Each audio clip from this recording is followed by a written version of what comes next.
Bonjour YouTube, bienvenue dans une nouvelle vidéo. Aujourd'hui on se retrouve pour un concept un peu très simple mais très compliqué à expliquer. J'ai regardé le top 10 des lectures les mieux notées par la Terre entière dans celles que j'ai fait sur Goodreads. En gros c'est le top 10 de mes lectures les mieux notées sur Goodreads. Mais pas par moi, par les autres. Vous avez compris? Allez, à tout de suite pour numéro 10. Alors rapidement quelques règles du jeu. Dans mon top 10, enfin en fait quand tu regardes toutes tes lectures Goodreads, tu peux ranker ranger par average notation by les autres, ok? Donc tu peux faire ça, mais moi dans le top 10 il y avait des sagas complètes.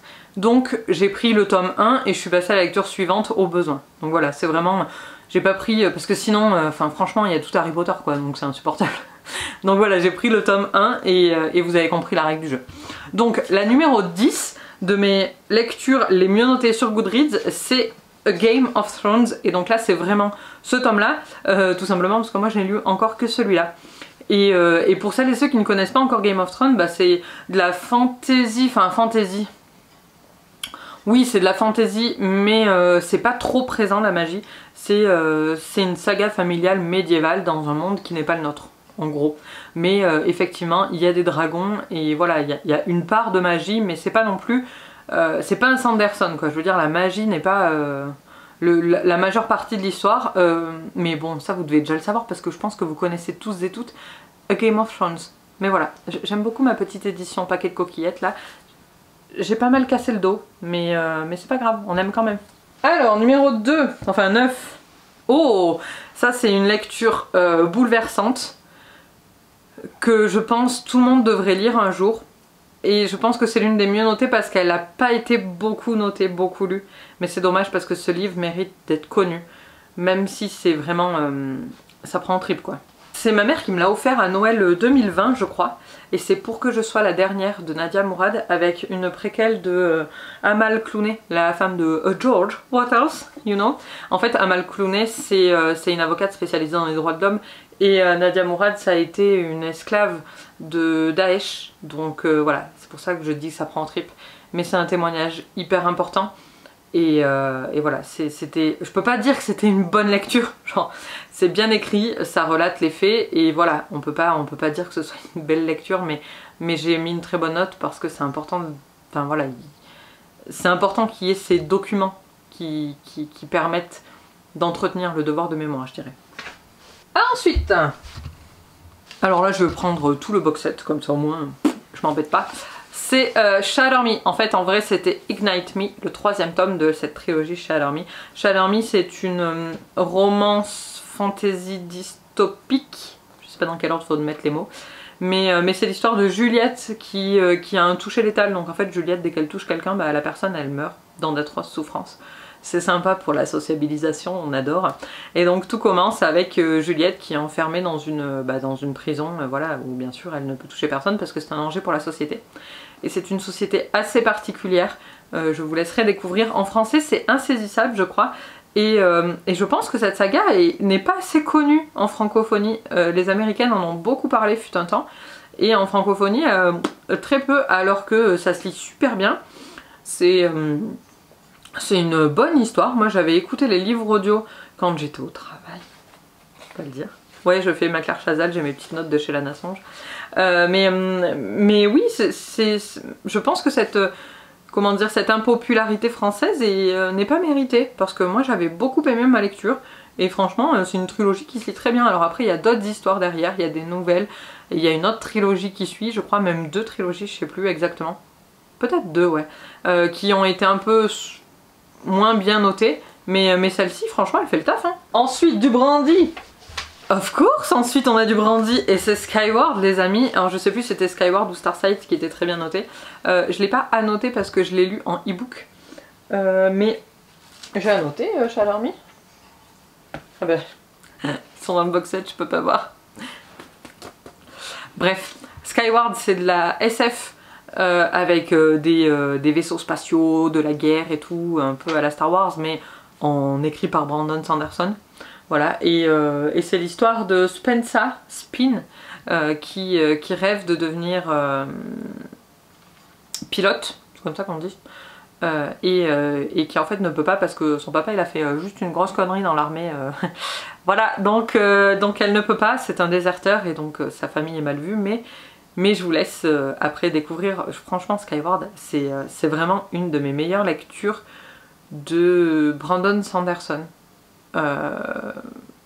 On en reparlera tout à l'heure parce que vous vous doutez bien qu'il y a une trilogie qui est dans ces lectures-là et je n'ai pas encore lu Rochard, mais c'est vraiment divertissant. Ça fait vraiment le taf. Il y a de l'humour, il y a tout ce qu'il faut. C'est vraiment divertissant Skyward. Je pense que c'est ça le bon terme. Ah bah on y arrive de suite au suivant, Brandon Sanderson. En position 6. Il est pas premier, hein. Il est pas premier. Où qu'ils sont? Alors, effectivement, ce classement se base sur les notes Goodreads de la Terre entière. Mais sachez que les notes Goodreads, quand même, ça à prendre un peu avec des pincettes. Parce que, prenons l'exemple de Harry Potter. Les gens qui ont mis 5 sur 5 au tome 7, c'est déjà des gens qui aimaient la saga. Parce qu'en fait... Enfin, des gens qui ont noté le tome 7 finalement. C'est déjà des gens qui aimaient la saga parce qu'ils sont arrivés jusqu'au tome 7. Donc souvent, les tomes 1 sont moins bien notés que les derniers d'une saga. Parce que il y a que les convaincus qui continuent la saga, vous voyez. Donc voilà, c'est... Je vais peut-être enlever cette bière là parce que bon... L'alcool peut nuire à votre santé. Mais c'est bien, elle est encore dans le cadre. On adore. On va la mettre là? Ah non, ça passe pas. Bon bah ici. C'est la bière collector des 50 ans du rugby, et voilà, c'est tout. Pardon pour ce moment. Je vais peut-être mettre des bips à la place de bière. On verra. Peut-être je couperai ce moment au montage. Bref, donc ouais, bien sûr, numéro 6, c'est Mistborn. Comment ne pas parler de Mistborn, la trilogie. Alors c'est une trilogie qui est suivie d'une quadrilogie. D'ailleurs, le tome 4 vient de sortir aux États-Unis. J'ai pas encore lu la deuxième saga, mais là c'est plutôt moyenâgeux, même si c'est quand même... Enfin, le décor est moyenâgeux, mais après ça a rien du Moyen-Âge, quoi, vraiment. Et c'est un système de magie à la Brandon Sanderson, comme on connaît. Hein. C'est quand Mimi a fait ses vlogs au sujet de Mistborn que j'ai eu envie de me lancer dans la fantaisie adulte. Et merci Mimi d'avoir fait ces vlogs là. Merci Brandon Sanderson d'avoir écrit cette trilogie là. C'est vraiment... c'est ouf. D'ailleurs j'en parlais avec Momo sur Insta, c'est Momote si vous la connaissez pas, sur Discord aussi, qui a lu le dernier tome, là, elle l'a fini la semaine dernière et comme on s'est vu juste après c'était top quoi. Et c'est mind blowing, je veux dire ton cerveau il explose à la fin de Mistborn, c'est vraiment... Tout ce que je pourrais dire au sujet de Mistborn ne lui rendra pas grâce parce que c'est ouf quoi. Et donc là aussi pardon, on suit un personnage principal féminin qui s'appelle, putain j'ai perdu son nom, Vin. Pff, quelle cruche. Donc on suit Vin qui est une ska, et les ska c'est des esclaves, mais je vous laisse découvrir tout ça parce que bien entendu elle ne restera pas esclave bien longtemps. Mais voilà, je vous laisse suivre tout ça, c'est vraiment, lisez-le si vous n'avez jamais lu Mistborn. En français c'est Fils des Brumes. Et le premier tome c'est l'Empire Ultime. Si vous n'avez pas encore lu, foncez dans votre librairie, achetez, commandez ce livre. Franchement, c'est... J'ai commencé Brandon Sanderson avec Elantris, mais Mistborn c'est quand même... C'est pas un cran au-dessus, c'est différent. Elantris c'est très bien, mais Mistborn c'est ouf quoi. Je vais m'emmerder pour la miniature les gars, ça va me faire les bras. Ah oui, donc là, encore une saga. Et c'est le tome 3 qui a été bien noté, mais bon, comme dit dans les règles du jeu, je prends le 1. Et donc c'est The Infernal Devices de Mortal Instruments. Il neige les gars, c'est ouf. C'est la saga préquelle à The Mortal Instruments qui est ici. Ou alors The Infernal Devices, il est là.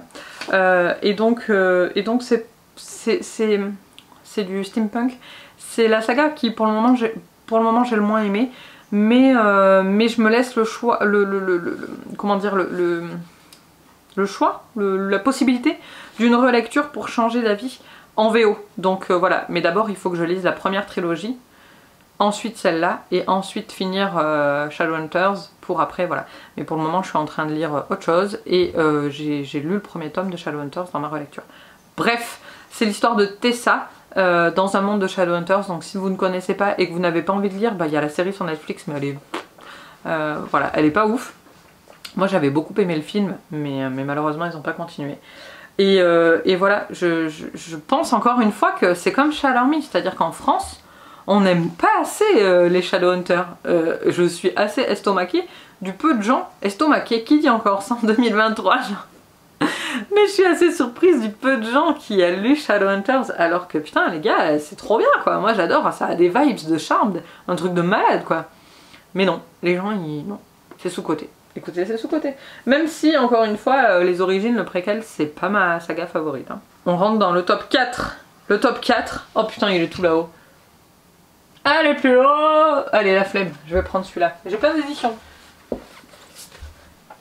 Bien entendu, fallait qu'il y ait Harry Potter quelque part, les gars. Mais c'est que le top 4. Hein. C'est que le numéro 4 des plus aimés. Alors, en plus, c'est le 3, le prisonnier d'Azkaban. Mais moi, je prends le tome 1 encore une fois. C'est que le 4e des plus aimés dans tous ceux que j'ai lus. C'est ouf hein. Moi je pensais que ce serait Harry Potter en premier. Eh ben non.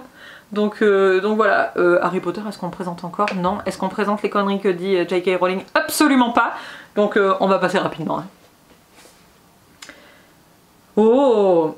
Et là, on arrive sur le podium les amis. Et alors, c'est un podium de qualité. Je suis tout à fait d'accord avec Goodreads. Hein. Ils sont où? Ils sont là. Numéro 3. Troisième meilleure lecture d'après Goodreads mondial dans mes lectures. Je sais pas comment je vais appeler cette vidéo, je suis trop dans la merde. Six of Crows. Bien entendu. Genre, Six of Crows, c'est génial. Alors ça, c'est vraiment génial. C'est une lecture, mais c'est plus que divertissant, c'est ouf quoi. Moi j'ai adoré cette lecture. Encore une fois, j'aimerais les relire en VO. Je suis pas sûre d'avoir le temps, mais c'est dans le Grishaverse, hein, donc vous les avez tous ici. Et Six of Crows, quoi, Lee Bardugo, tout ça, Casebreaker, les amis, Inej, bordel, Nina. Ah, je les aime trop ces personnages, vraiment j'étais trop attachée à ces personnages. Et en fait on suit un gang, en gros, à Ketterdam. Ketterdam c'est un peu Amsterdam, dans le Grishaverse. Donc voilà, si vous connaissez pas le Grishaverse, normalement il vaut mieux le lire dans l'ordre de parution. Donc Grisha, Six of Crows et ensuite King of Scars. Mais bon, on va pas rouvrir le débat, je vous laisse choisir vous-même, hein, parce que les gens ils disent que Grisha c'est de la merde, alors voilà. Mais moi je suis pas d'accord. Numéro 2. Ben oui. Alors en fait c'est le tome 2 qui est sur le podium, mais c'est pas grave. Un palais d'épines et de roses à Cotard pour les connaisseurs et connaisseuses. Réécriture de La Belle et la Bête, foncez, c'est génial. C'est un royaume de failles, j'adore. Si vous pouvez le lire en VO, lisez-le en VO parce que la traduction, elle a été un peu controversée en français. Enfin, il manque des passages, plus qu'un peu controversé d'ailleurs. Il manque des passages, etc. Mais ça se lit quand même très bien. Et voilà. Et mon amour pour cette saga n'est plus à démontrer. Je crois qu'il y a une vidéo sur ma chaîne qui s'appelle Ma saga préférée de tous les temps. Je crois que c'est ça. Et c'est à Cotard, bien entendu. Et donc là, le petit 1 qui a une grande œuvre, je dirais, qui n'est pas de la fantaisie, mais que tout le monde a apprécié. Je n'ai pas entendu un seul avis négatif sur cette saga. Heartstopper, bien entendu. Si vous n'avez pas lu Heartstopper, les amis, mais qu'est-ce que vous faites? C'est tout doux. C'est vraiment... c'est un truc que quand tu es en panne de lecture, tu ouvres Heartstopper et juste ça se lit trop bien. De Alice Oseman, si jamais vous ne savez pas. Ça a été traduit. C'est disponible, je crois que c'est disponible en free sur les internets. Et sinon il y a une série sur Netflix et foncez. Et c'est trop beau. C'est l'histoire de Nick et Charlie.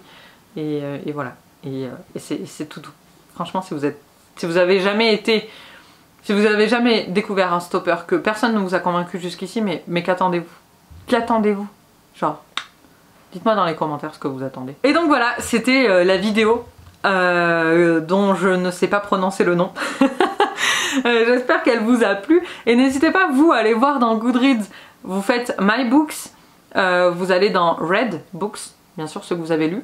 Et puis vous classez par average, rank, average, je sais plus comment ça s'appelle, notation, bref, AVG. Et vous classez par ça, et vous voyez comme ça quels sont les mieux notés, et vous me le dites, vous mettez le top 3 dans vos commentaires, dans les commentaires. Allez, je vous remercie, j'espère que cette vidéo vous a plu, je vous fais de très gros bisous, je vous dis à bientôt, ciao.